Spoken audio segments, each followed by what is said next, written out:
Feeling like you're drowning in policy updates and regulatory shifts. Yeah. Yeah, you're definitely not alone. Today, we're throwing you a lifeline, a focused exploration into something specific. The first quarter 2025 earnings report of FiscalNote Holdings, Inc., pick your note.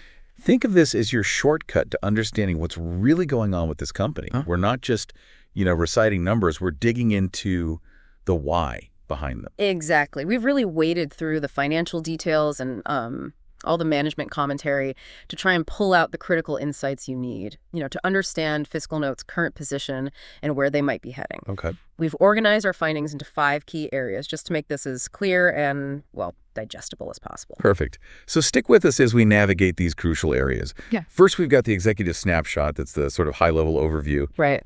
Then we'll compare their results versus expectations. Third, we'll analyze the drivers and management highlights. Fourth, we'll dive into their outlook and key metrics. And finally, we'll wrap it all up with our bottom line takeaways, our mission today. To understand FiscalNote's strategic repositioning as they go through this, well, pretty significant transformation. Let's get started with Chapter 1, Executive Snapshot. Right. So at a high level, the first quarter for FiscalNote, it shows they actually outperformed expectations when it comes to adjusted EBITDA. Okay. And this positive surprise was largely due to their efforts in managing costs and strategically streamlining their operation. Okay, so on an adjusted profit basis, they did better than expected. But the overall revenue number, that's down. What's the story there? Yeah, that decline in total revenue is primarily a result of their deliberate strategy. They're selling off non-core parts of the business. Oh, okay. They've completed the sales of Oxford Analytica and Dragonfly Intelligence, and the sale of Timebase is pending. This follows earlier divestitures, too, like Board.org and ISIL. They're essentially becoming a smaller, more focused company by design. And what were the actual financial figures for this first quarter then? For Q1 2025, FiscalNote reported $27.5 million in total revenue and $2.8 million in adjusted EBITDA. Despite these pretty significant sales of business units, management seems to be maintaining a positive outlook for the rest of the year. They have, yeah. They reaffirmed their full year 2025 guidance. They're projecting total revenue in the range of $94 to $100 million and adjusted EBITDA between $10 and $12 million. Okay. Their confidence, it seems to stem from an anticipated acceleration in their core business in the second half of the year. This acceleration, they say, will be driven by their core product innovation, particularly the PolicyNote platform, combined with, their ongoing focus on operational efficiency. So the strategy is basically shed these other businesses and really double down on this PolicyNote platform as the engine for future growth. Sounds like a significant strategic shift, but you also mentioned some challenges they're facing. Yes, there are definitely headwinds, no doubt. They're seeing a decline in their core business annual recurring revenue, or ARR, even when you adjust for the divestitures. They're also navigating the current market volatility. They have a significant debt load, although they are actively working to reduce it. And they've recently received notice from the New York Stock Exchange regarding non-compliance with the minimum share price requirements. Oof. And adding another layer of complexity is that ongoing strategic review being conducted by the board of directors. That injects a degree of uncertainty, doesn't it? It really does. The board is currently evaluating various options, all aimed at maximizing value for shareholders. This process naturally creates some ambiguity about the company's long-term direction. Yeah. So to sort of wrap up Chapter 1, FiscalNote is clearly a company in the midst of a substantial transition, strategically pivoting towards an AI-focused core business. Whether this turnaround is successful, well, that's going to depend heavily on their ability to execute this strategy effectively. All right, Chapter 1. Executive snapshot, we've got the lay of the land. Now let's move into Chapter 2, results versus expectations. How did FiscalNote's actual performance in Q1 stack up against what the market was anticipating? Okay. In the first quarter, as we noted, total revenue came in at $27.5 million, adjusted EBITDA at $2.8 million, and they reported a net loss of $4.3 million. Got it. Now, looking at revenue expectations, the consensus estimates, they kind of varied. FiscalNote's reported revenue surpassed the lower end, which was around $26.4 million. Okay. But it fell slightly short of the higher end estimates, closer to maybe $29.8 million. Interestingly, the company themselves stated that their Q1 revenue actually exceeded their internal targets. So a bit of a mixed picture on the revenue front, depending on whose expectations you're looking at. What about that adjusted EBITDA figure? You said that beat expectations. Yes, the $2.8 million in adjusted EBITDA was a definite positive surprise compared to market expectations. While specific consensus figures for adjusted EBITDA aren't always, readily available, the company clearly communicated this result was better than anticipated, driven by that focus on managing costs. And the ever-important earnings per share, or EPS, that's often a key metric for investors. What happened there? Yeah, this is where it gets a little murky, actually. There seems to be some inconsistency in the reported EPS figures across different financial data providers. Oh, We've seen reports suggesting they missed estimates, some saying they met estimates, and even some saying they beat estimates. A figure around negative 10 cents per share seems to be frequently cited. And adding to the ambiguity, FiscalNote's official press release didn't actually include a summary EPS figure for Q1. So while a precise comparison to consensus is challenging with the available info, it looks like the EPS was somewhere in the vicinity of negative 10 cents. That lack of clarity on EPS is certainly not ideal for investors seeking a clear picture. Okay, let's shift gears and look at the year-over-year comparisons. How do these Q1 2025 numbers stack up against Q1 2024? Right, year over year. Total revenue decreased by 14%, falling from $32.1 million in Q1 2024 down to $27.5 million in this latest quarter. But it's really crucial to remember the impact of those divestitures we discussed. When you adjust for the revenue from Board.org and ISIL in the prior year, the underlying subscription revenue actually only declined by 4%. Ah, okay, that's a Q adjustment. Yeah, and furthermore, Q1 2025 still included roughly $4.0 million in revenue from Oxford Analytica and Dragonfly before their sale right at the end of the quarter. Right, so the headline revenue decline needs that context of these strategic sales. What about their profitability on a year-over-year basis?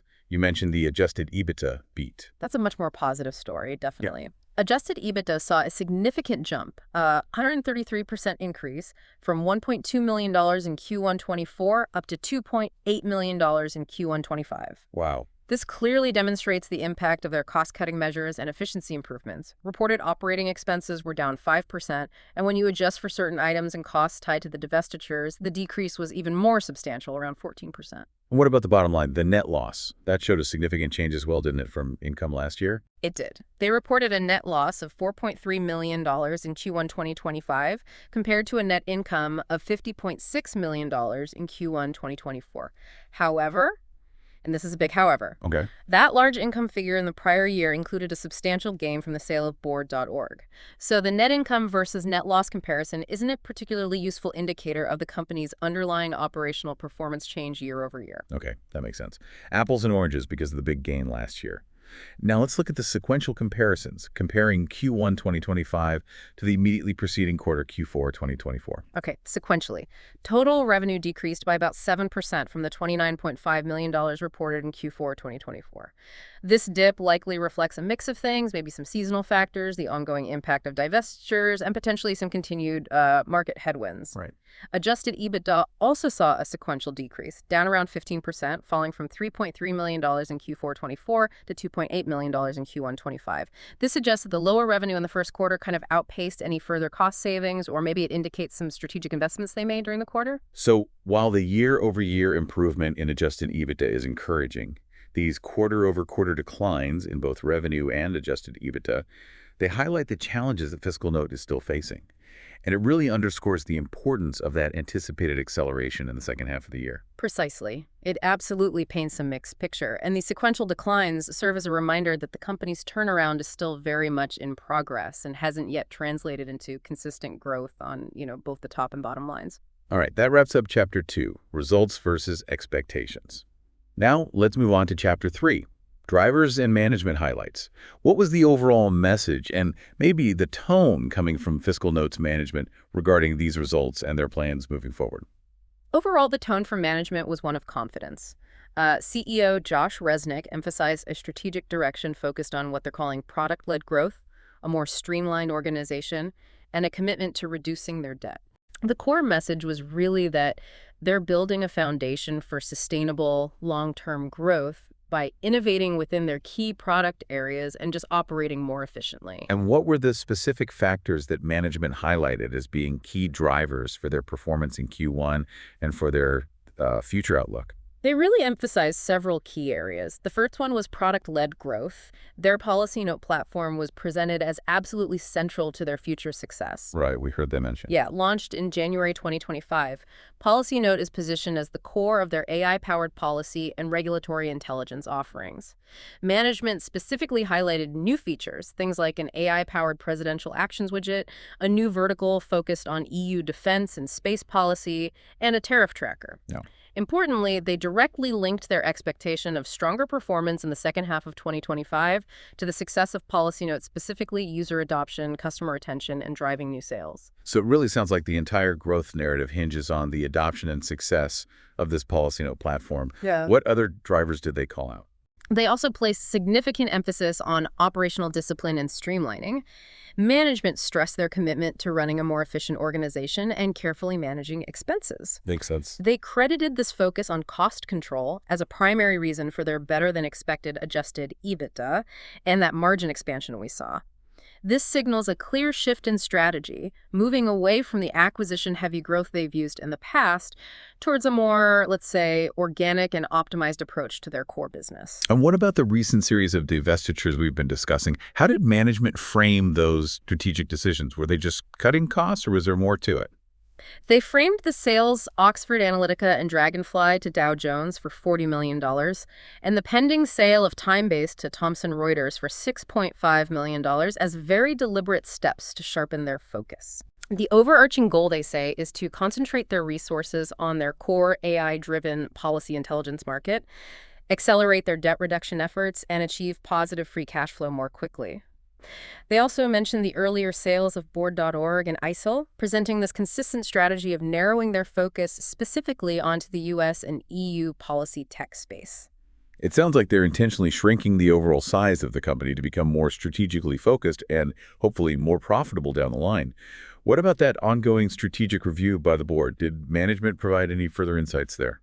Not really, no. They reiterated that the board, with help from external advisors, is still evaluating all strategic options aimed at maximizing shareholder value. Right. They didn't give any specific timeline for completing this review and stated they won't be offering updates unless something material requires disclosure. However, and this is key, they did emphasize that while this review is underway, the management team remains fully focused on executing their current operational plan. So it's a situation where they're proceeding with their existing strategy while, the possibility of larger strategic changes remains on the table. Okay, that gives us a clearer understanding of management's perspective and the key drivers they're focusing on. Let's move on to Chapter 4. Outlook and key metrics. What specific guidance did FiscalNote provide for the upcoming quarter, Q2, and for the full year 2025? All right. For the second quarter of 2025, FiscalNote is currently projecting total revenue to be in the range of $22 million to $24 million. Okay, a bit lower than Q1. Yeah, and adjusted EBITDA expected to be approximately $2 million. More significantly, though, they reaffirmed their full year 2025 guidance. They're maintaining their previous forecast of $94 million to $100 million in total revenue and $10 million to $12 million in adjusted EBITDA. That reaffirmation of the full year guidance is quite noteworthy, especially considering the recent divestiture of Timebase, which, as we mentioned, contributed, about $1.3 million annually? Exactly. The fact that they maintained their full-year outlook despite selling off Timebase strongly suggests they anticipate either significantly stronger organic performance from their core business or maybe further cost reductions to compensate for that lost revenue. Right. This definitely underscores their confidence in that expected acceleration in the second half, driven primarily, they hope, by the success of PolicyNote. But they also acknowledge that there are still potential challenges and uncertainties on the horizon. Didn't they mention some headwinds? Yes, they did. They highlighted several potential headwinds they've factored into their outlook. These include continued volatility in the broader market, particularly macroeconomic uncertainty impacting spending decisions, the pacing of customer adoption and migration to the new PolicyNote platform, and potential impacts from any significant shifts in the U.S. federal government landscape, like after an election. The Q2 revenue guidance being lower than Q1, is that a deliberate expectation due to the ongoing divestiture impacts finally hitting fully? That's the likely interpretation, yeah. It suggests Q2 could represent a bit of a financial trough for the company. They'll be fully absorbing the impact of the recent divestitures, Oxford Analytica and Dragonfly gone for the whole quarter, Timebase possibly closing during Q2. Right. all before the anticipated benefits from PolicyNote really start to kick in, supposedly in the second half. As we discussed, it'll be critical for investors to monitor ARR trends and PolicyNote adoption rates in Q2 and Q3 to really gauge the credibility of that full-year guidance. Makes sense. Okay, now let's dig a little deeper into some of those key performance indicators. How did FiscalNote's revenue perform across its different segments in Q1? Well, in Q1 2025, their subscription revenue saw a year-over-year decline of 15%, which is about $4.4 million. As we've said, the majority of this drop is directly tied to the divestitures. However, if we look at the pro forma subscription revenue, basically excluding Board.org and ISIL from both periods, the decline was still 4%, or about $1.1 million. This indicates that even the core subscription business, the part they're keeping, is facing some headwinds. Revenue from their advisory, advertising, and other services also decreased, down 8% year-over-year, which they attributed to discontinuing some non-strategic products as part of that streamlining effort. Unfortunately, the earnings report didn't give a more granular breakdown by specific product or geography. And what about those crucial SaaS metrics like annual recurring revenue, ARR? That's often a key indicator of a SaaS company's underlying health. How did that look? Absolutely. And this is a really important metric to watch for FiscalNote right now. Their reported ARR as of the end of March 2025 was approximately $87.7 million. That represents a significant year-over-year decline of 20%. Wow, 20%. Yeah, starkly reflecting the impact of the divestitures. However, even when we look at the pro forma ARR, excluding ARR from Board.org, ISIL, Oxford Dragonfly, from both periods, that ARR still declined by 7% year-over-year, also landing around $87.7 million. Okay, so even the core is shrinking year-over-year right now. That's right. This pro forma figure is a critical indicator of the contraction within their core continuing business. Management's entire outlook really hinges on their ability to reverse this trend and get back to ARR growth in the second half of this year, driven by PolicyNote adoption and those operational improvements. And what about net revenue retention, or NRR? Did they provide that? That tells us how well they're keeping and growing revenue from existing customers. No, they didn't disclose the NRR figure for Q1 2025 in this report. The most recent figure we have is for the full year of 2024, which stood at 98%. Okay, slightly below 100. Yeah, an NRR below 100% generally suggests that revenue lost from churn and maybe contract decreases slightly outweighed the expansion revenue from existing customers during that period. It would be really valuable to see how this metric trends in the coming quarters, especially with PolicyNote now in the mix. Definitely. Let's pivot back to profitability for a moment. We saw that adjusted EBITDA margin improved nicely. What's a broader picture looking like in terms of their profitability metrics? Well, gross profit actually decreased 18% year-over-year to $20.5 million, and their gross margin saw a slight contraction, down to 75%. However, as we highlighted, their adjusted EBITDA showed that significant improvement, leading to a substantial expansion of their adjusted EBITDA margin up to 10%. This was clearly driven by those cuts in operating expenses. Right.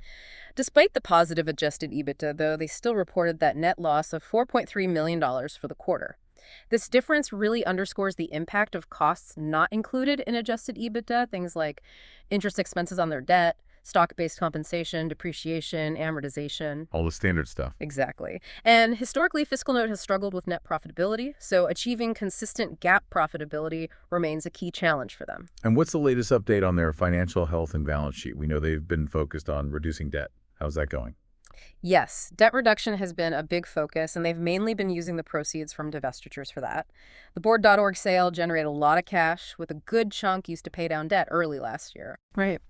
The $40 million from the Oxford Dragonfly sale and the expected $6.5 million from Timebase are also earmarked to help reduce debt further and strengthen their cash reserves.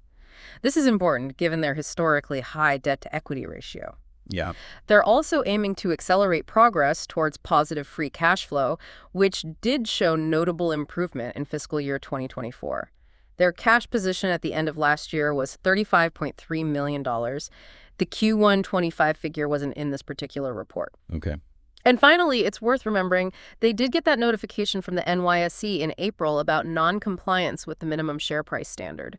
They have a 6-month period to regain compliance, but it reflects some of the negative market sentiment around the stock. Right. That share price issue adds another layer of complexity. Briefly, can you give us a sense of the competitive landscape FiscalNote is operating in now that they're focusing more narrowly? Who are they up against? Yeah, they operate in a pretty competitive market for policy and regulatory intelligence, and there's a growing emphasis everywhere on incorporating AI. Key competitors include companies like Quorum, Bloomberg Government, Politico Pro, among others. Okay. By selling off those non-core assets, FiscalNote is essentially becoming a more direct competitor with these players, particularly in the US and EU markets for AI-driven policy SaaS solutions. This increased direct competition just underscores how important executing their core strategy really is. They also face broader market risks like macro uncertainty and potential shifts in government policies. And just to round out Chapter 4, were there any key risks and opportunities that were explicitly mentioned in the earnings report itself? Yes. The risks they highlighted revolved mainly around their ability to successfully execute this really complex strategic shift. Also, potential negative impacts from market conditions and competition, the critical need to reverse that ARR decline. Their ability to achieve and sustain positive cash flow, the challenge of regaining NYSE compliance, the uncertainty from the ongoing strategic review, successfully developing and getting market adoption for their AI features, and just the ever-present influence of the political and regulatory environment. Lots of risks. What about opportunities? On the flip side, the opportunities they identified included the potential for strong growth and market leadership with FiscalNote, the chance to establish themselves as a leader in applying AI in this specific sector, continued improvements in operational efficiency, the possibility of a value-enhancing outcome from the strategic review, improved financial flexibility from debt reduction, and the benefits of having a more focused product portfolio. Okay, that gives us a comprehensive overview of their outlook and the key metrics we need to be watching. Let's move on to our final chapter, Chapter 5, Bottom Line Takeaways. What are the most critical points that investors should really understand from this first quarter 2025 earnings report? Okay, bottom line for investors. It really synthesizes what we've been talking about. First, Q1 presented a mixed bag. Better than expected cost control, yes, leading to improved adjusted profitability, but reported revenue was lower, mainly due to those planned divestitures. Right. Second, their overarching strategy is one of significant strategic slimming. They're selling non-core units to concentrate efforts on AI-driven policy intelligence, with FiscalNote right at the center. Got it. Third, there's a clear challenge in their core business, shown by that 7% decline in pro forma ARR. Reversing this trend is absolutely crucial for validating their growth strategy. Yeah, it seems key. Fourth, despite this ARR decline and the divestiture impacts, management is expressing confidence in a second-half rebound. They reaffirmed their full-year financial targets based on FiscalNote's anticipated success and continued efficiency measures. Okay. Fifth, they are making progress improving financial health, focusing on positive cash flow and reducing debt. However, and this is critical for you to understand, significant risks remain. Like what? Recap those quickly. Execution risk on the turnaround plan, market conditions, competition, actually reversing that ARR decline, achieving consistent positive cash flow, the NYSE delisting risk, uncertainty from the strategic review, successful AI development and deployment, and the political environment. Okay. And finally, that ongoing strategic review itself just introduces significant uncertainty. It could lead to major changes, structure, ownership, and there's no guaranteed outcome or timeline. So to sum it all up, FiscalNote is undergoing a really significant transformation, making a substantial bet on a more focused, AI-driven business model. While their near-term financials are being hit by these strategic sales, the underlying health of their core business, that ARR number, and the market's reception of FiscalNote in the coming quarters, those will be the critical factors determining future success. Yeah. Investors are essentially weighing the turnaround potential against a number of very real execution risks and market challenges. Exactly. It's a company in a pivotal transition, and the next few quarters are going to be very, very telling. Well, that brings us to the conclusion of our deep dive into FiscalNote's first quarter 2025 earnings report. We sincerely hope this analysis has provided you with a valuable shortcut to understanding the key insights and the strategic direction of the company. Indeed. It's worth considering the profound implications of FiscalNote's significant bet on AI and the considerable execution challenges that really lie ahead for them as they navigate this strategic shift. And on that note, here's a final provocative thought for you to consider. Given FiscalNote's ambitious strategic shift and the ongoing strategic review by the board, what single factor do you believe will ultimately be the biggest determinant of their success, or perhaps failure, over the next 12 to 18 months? Thank you for diving deep with us today. And don't forget to subscribe to the Stock Analytics AI YouTube channel for more in-depth financial analysis and insights like this one. Please remember that financial and AI disclaimers apply to all content discussed in this deep dive.